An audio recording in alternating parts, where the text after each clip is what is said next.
Agora vamos dar uma olhadinha em regras de derivação, tá? Todo o conceito de derivada, que a gente já falou, se para cada função a gente aplicar aquele conceito, aquele limite para fazer o cálculo, é muito complexo, demora muito, é muito realmente difícil de fazer.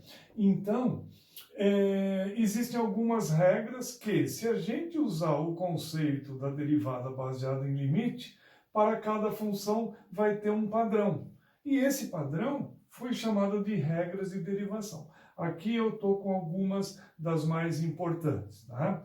Depois existe a composição, né, de 2, 3 regras simultâneas, tal. Mas primeiro vamos tentar avaliar esse aqui.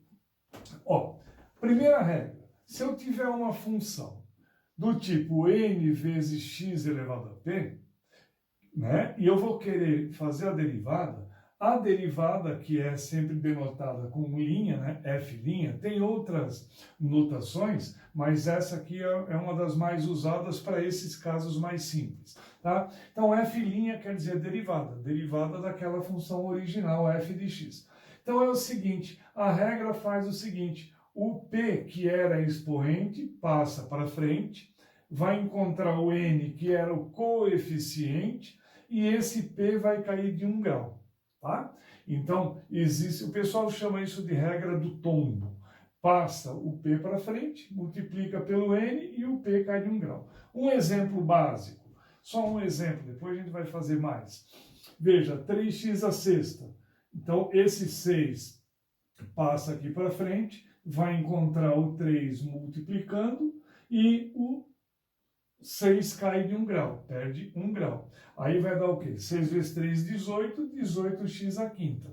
Então, se a função é 3x à sexta, a derivada é 18x à quinta. Né? Pois nós vamos entender bem o porquê, por que isso acontece. Agora, outro exemplo. Não um exemplo, mas uma decorrência. Se eu tenho um f de x igual a uma constante, quer dizer, não depende de x, é um número qualquer que seja o número que independa de x. A derivada é zero. Pois nós vamos ver exatamente por que isso acontece. Dá para entender perfeitamente. Veja, um exemplo. F de x é 3, uma função constante, 3. A derivada é zero. Sempre. Derivada de uma constante é zero. Tá? Seja qual constante for. Bastou ser um número, bastou ser uma coisa que não dependa do x, a derivada é zero. Derivada de π é zero. Π é uma constante. Mais uma das regras. Se eu tiver uma função f de x igual a e elevado a x, esse e é um número encontrado na natureza, em diversos fenômenos que ocorrem naturalmente, esse e aparece. Ele é como o π. O π é um número mais conhecido. Tá?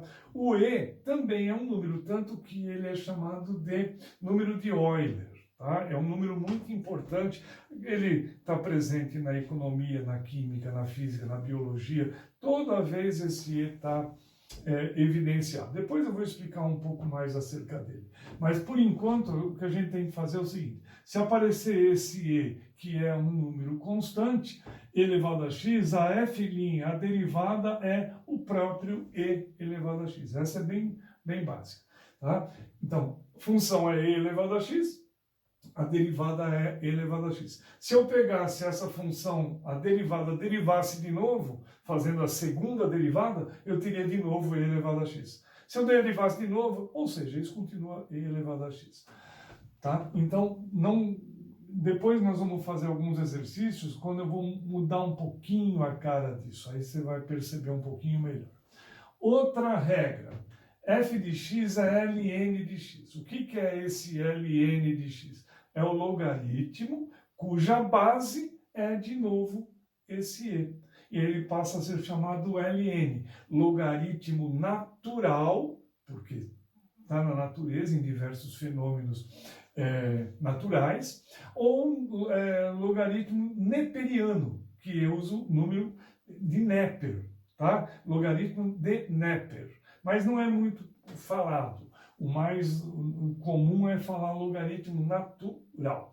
Veja, a derivada desse logaritmo natural é 1 sobre x. Tá? O x, dentro do estudo do logaritmo, ele é denominado logaritmando. Portanto, a derivada é o inverso do logaritmando. Simples assim. Tá? Isso complica, mas pera. Veja, vamos pegar uma função, ln de x mais 1. A derivada é o inverso do x mais 1, 1 sobre x mais 1. Tá? Só guardar isso. Essas regras elas precisam ser memorizadas, né? E isso vai ficar bem claro que a gente vai fazer alguns exercícios sobre isso. Tá? Vamos pegar agora mais uma regra de derivação. F de x igual a log de x na base b. Veja que já não é mais o ln. O ln é o log com a base e. Sempre a mesma. Agora, aqui uma base b pode ser 7, 10, 15, 3, 2, o que você quiser como base.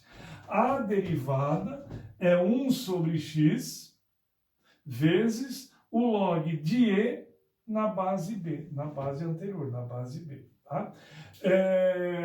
Sempre desse jeito. Tá? Aí veja só. A derivada é 1 sobre x log de e na base b. Tem que guardar que o log é de e, é um número fixo, é uma constante. Só vai mudar a base. Nós vamos fazer exercícios para evidenciar isso.